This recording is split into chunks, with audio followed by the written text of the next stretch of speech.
Welcome to CTV News Your Canada. It is Tuesday, May the 6th. We'll bring you profiles of fascinating Canadians and stories about your community. Thanks for watching.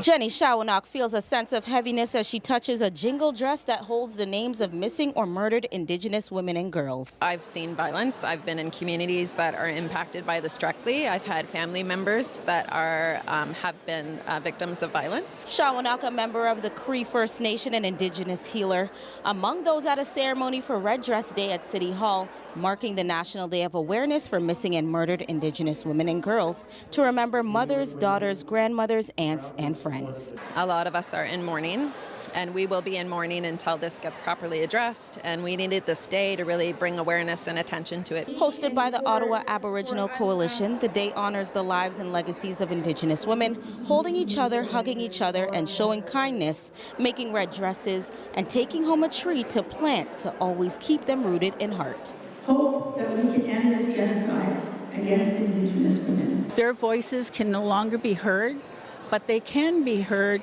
through us. And that's why we're here today, is to speak and honor and respect the ones that didn't have those voices, and the ones that went missing, and the ones that aren't coming home. That we are still here and we have not forgotten them. Taking part in a sage ceremony as a collective way to heal and hope for a better future. The names of these leaves representing relatives to keep close.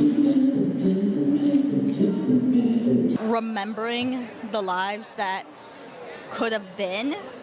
Some of them could have been mothers, could have been sisters, they could have been grandmothers. We're from matriarchal communities. Women, I'm a mom. You know, women are the ones that are nurturers and bring forth life, and we need to be honored and cared for in that way. Camille Wilson, CTV News. The city of Saskatoon held events to raise awareness about Red Dress Day. In the morning, around a dozen organizations gathered at the Cosmos Civic Center for knowledge sharing.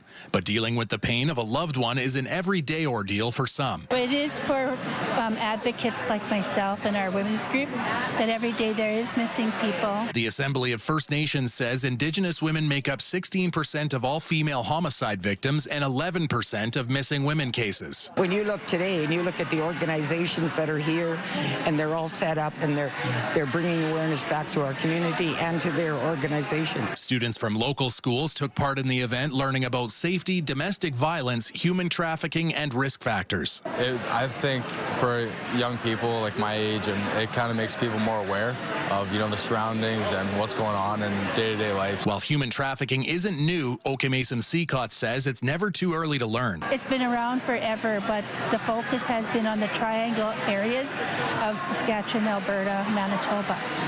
And so what we're trying to teach the young people is how to be safe, check in with each other. And no one's ever too young to learn. Eisbister says a big part of families' pain is not knowing what happened to their loved one. But when the silence is broken, like in the case of Megan Gallagher, the pain can be eased. The silence was broken and Megan was brought home, not the way the family would have wanted, but they brought her home and sent her off in a good way. So I think that's the feelings of the families. Like, you just need to know. Later in the afternoon, residents gathered at the Saskatoon Police Headquarters for a Red Dress Day walk. John Flatters, CTV News, Saskatoon.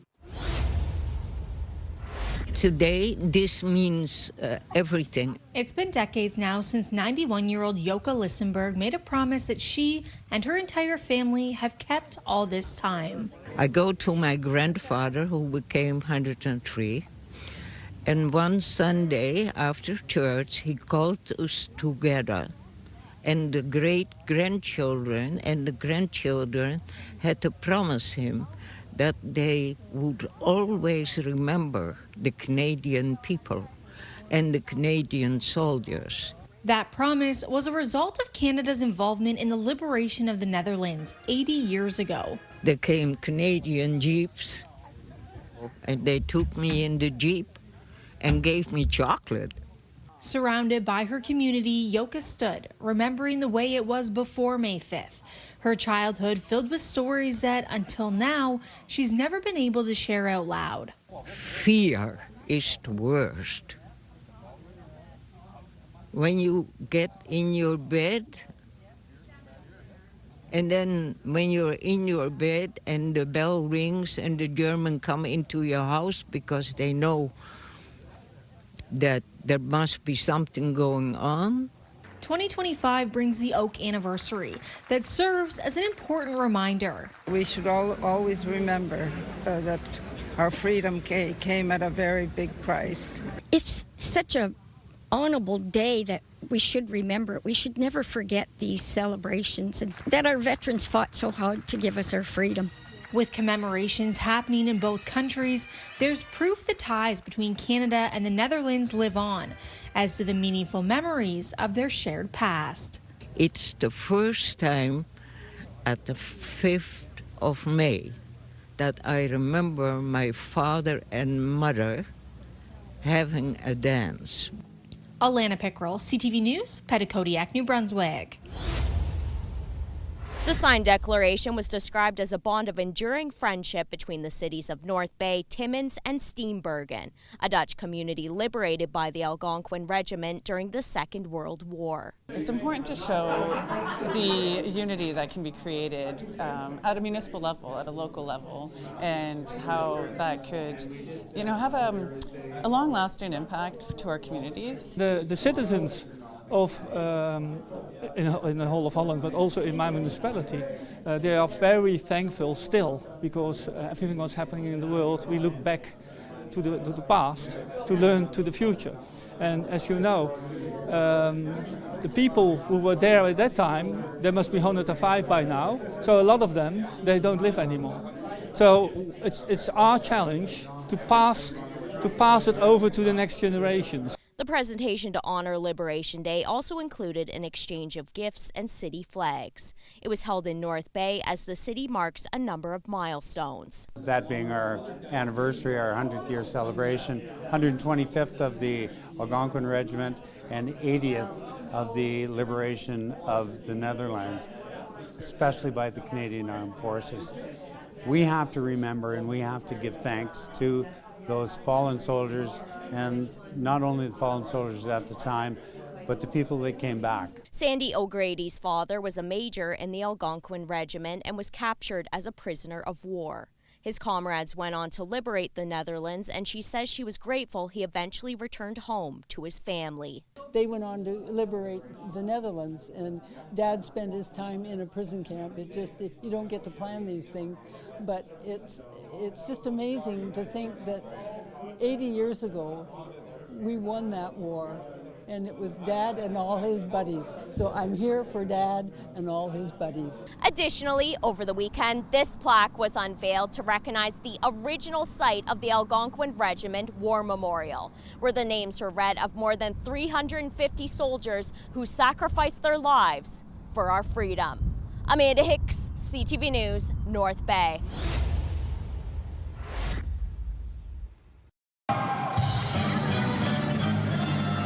At just 12 and 13 years old, Mark Rostorozny and Maya Pavlenko are international ballroom dance champions. It was tough work. We had to go through a lot of training in the morning, late nights, a lot of training, a lot of pressure, but we got to first place and we're very happy about it.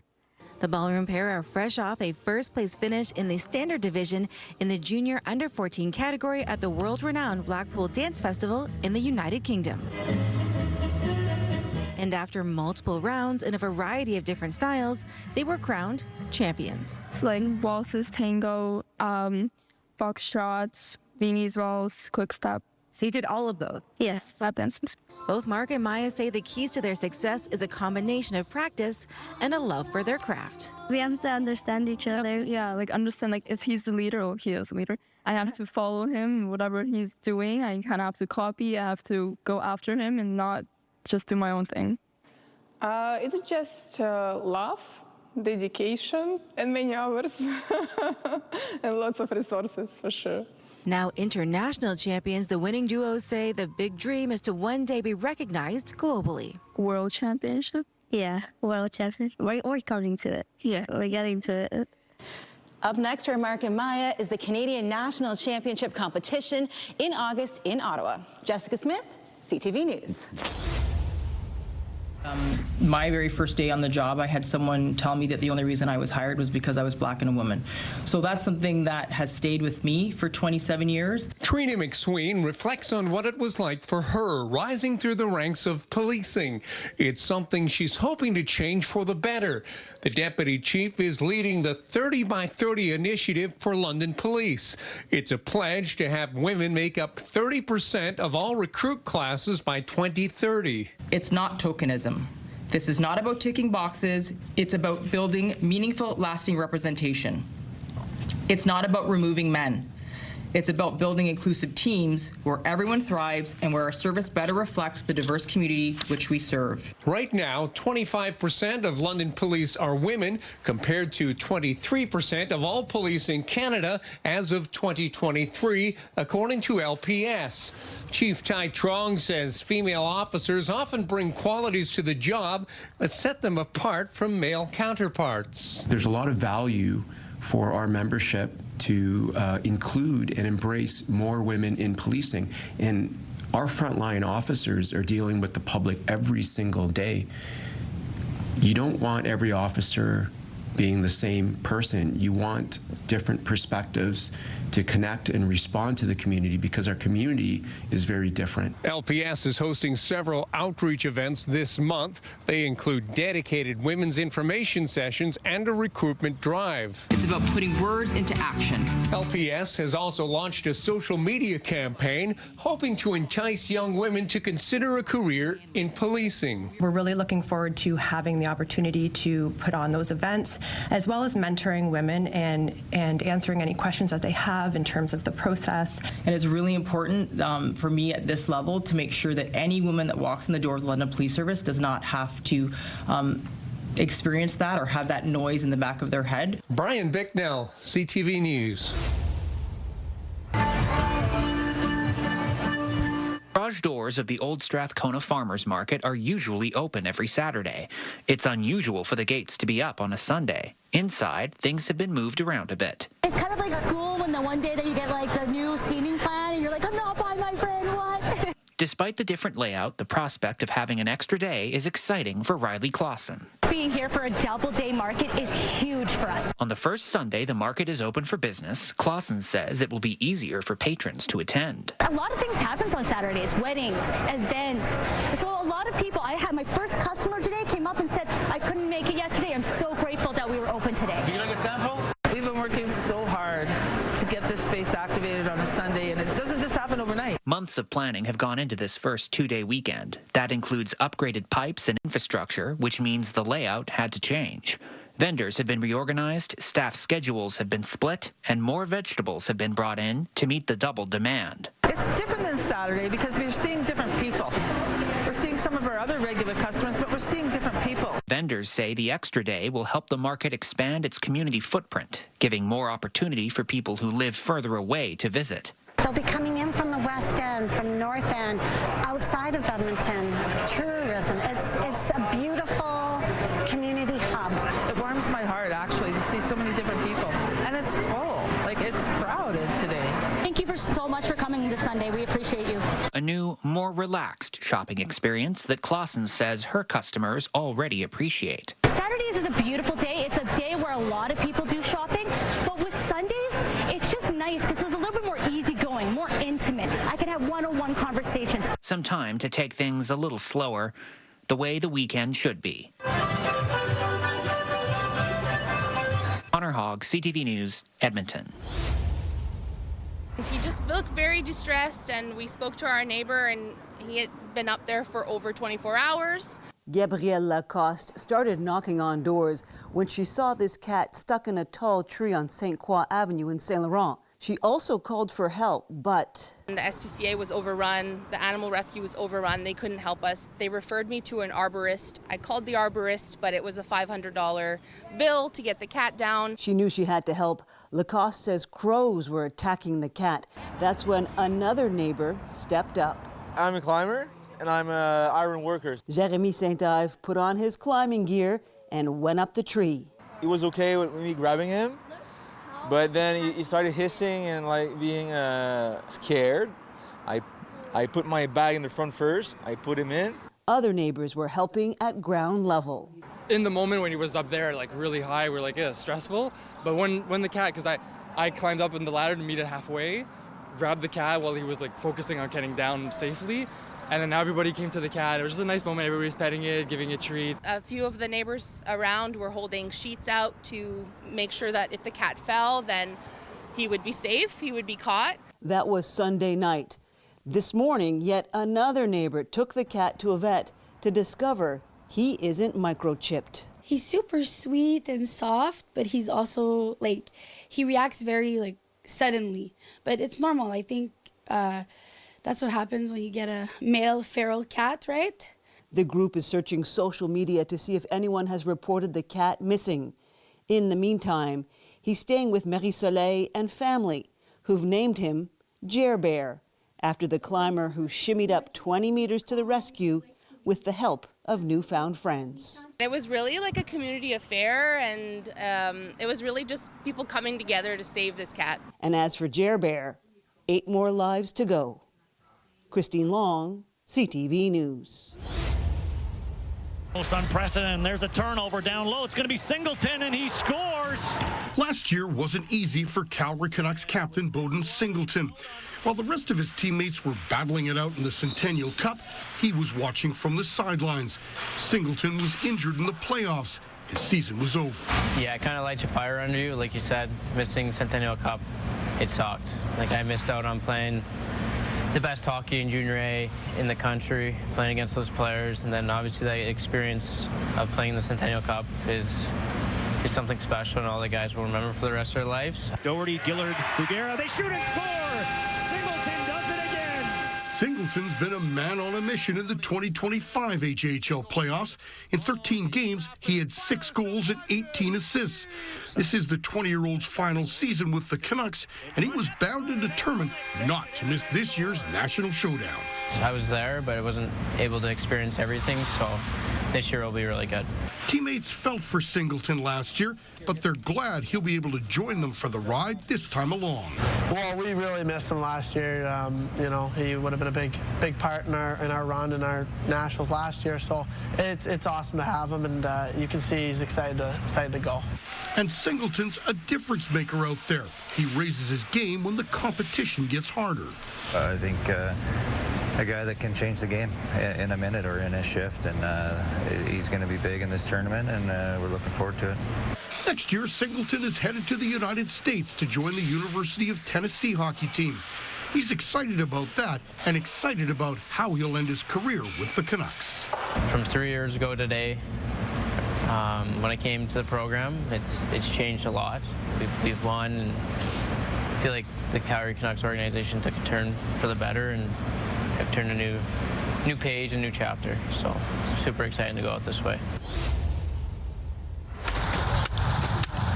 It's harvest season at Tatimer Farms in Leamington. We usually pick the nice big stalks like that. Owner Dennis Tatimer is the 3rd generation to run this farm. Yet this season, there was an added concern. We thought it might not go to Boston because of the tariffs, but it is going to Boston. There's no hold back on that yet. Which is a relief. Boston is Tatimer's biggest market. We make more going to Boston because of the American money, too. Rhubarb will be in season here until late June, shipping across Ontario. And we pick about 2,000 pounds a day. Meanwhile, in St. Joachim, grain farmer Leo Guilbeault is getting ready to put his corn and soybeans in the ground. Every field is going to get planted and every field is going to get harvested. Guilbeault says local farmers will stick to their crop rotations and won't let a threat of tariffs influence their 2025 decisions. Besides, he tells CTV News, the bigger threat to them is the Americans' trade war with China. They're not buying as many soybeans from North America. They're going to Brazil and Argentina instead. And that is driving down demand for Canadian crops. Guilbeault says all farmers can do is plant the best crop for their soil, hope prices rebound in 6 months' time, and keep their expenses down until harvest season. Profit margin is going to be tighter, just like any other industry at this point in time. In Essex County, Michelle Molesky, CTV News. My name is Sheila Hollum. I'm the owner of Warren Greenhouses, and today we're here looking at how we put together our combination planters for the spring. Warren Greenhouses has been here for about 66 years. My grandfather came over from Holland and started this business with 6 of his children, and I am now the 3rd generation owner. One of our best sellers for the spring is a combination planter. The medium size that we do is a 16-inch combo planter, and today we build them on the line, and multiple cuttings go into this. We use a premium cutting and a premium soil. We put a lot of heart and soul into the actual combos. We grow mostly annuals in the combination planters, which is going to last you all summer. It's going to give you the maximum color. We try to give you things that are strong growers, and if you have a lot of sun, we'll give you something that's good for the sun, and vice versa. If you have the shade, we have a shade combo for you. We grow a few thousand planters. We try to segregate them into different weeks so that you have something fresh all season long. So we'll grow a couple thousand of the big ones, a couple thousand little ones, and there's a good market for them.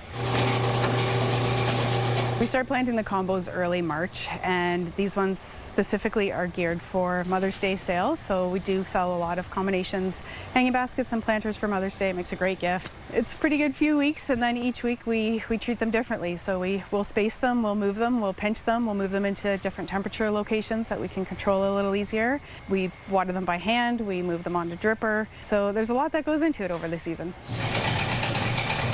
I think people come here for quality. Our number one thing to provide is good quality. We'll make sure we start with all the best products, the best soil, the best pots to ensure you're getting the best product. We try not to cut any corners. We'll give them lots of space when they need it. We'll give them lots of water when they need it, food when they need it, and control them with temperature and lighting for the season. And ultimately, you'll get the best product that we can provide.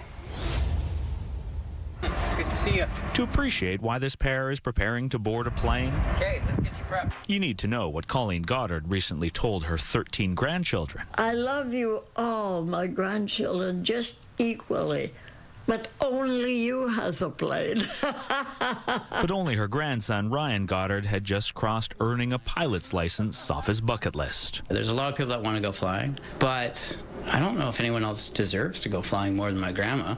Because his Gigi, Ryan says, has been inspiring him to live life to the fullest since he was a baby. It's better to face challenges and be positive and just do things. Like when Colleen initially declined his invitation. I says, just to remember, Ryan, I'm 96. But despite that big number, my legs hurt, but that's okay.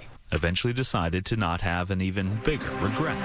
All right, Grandma, here we go. So, instead of blaming adversity for keeping her grounded, And we're flying, Grandma. Oh, this is so beautiful. Gigi found herself being thankful for the grandson who was lifting her up. Oh, How beautiful is that? That's super. And while they flew beside the mountains and over her home, there was that one moment he took his eyes off the gauges, followed by her turning away from the window. Love you so much, Grandma.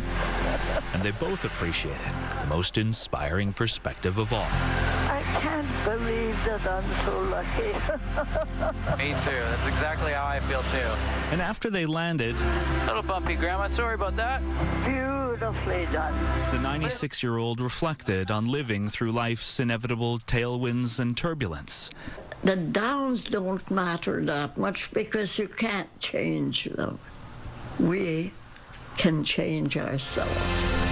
It's so marvelous. Doggone it anyway. And you can choose, Ryan says, to be like his Gigi. Her enjoyment of life, it's just so bright. To fly through life fueled by gratitude. You know, it might not be the last time. I hope not, Grandma. Pure joy. Adam Sawatsky, CTV News, Campbell River.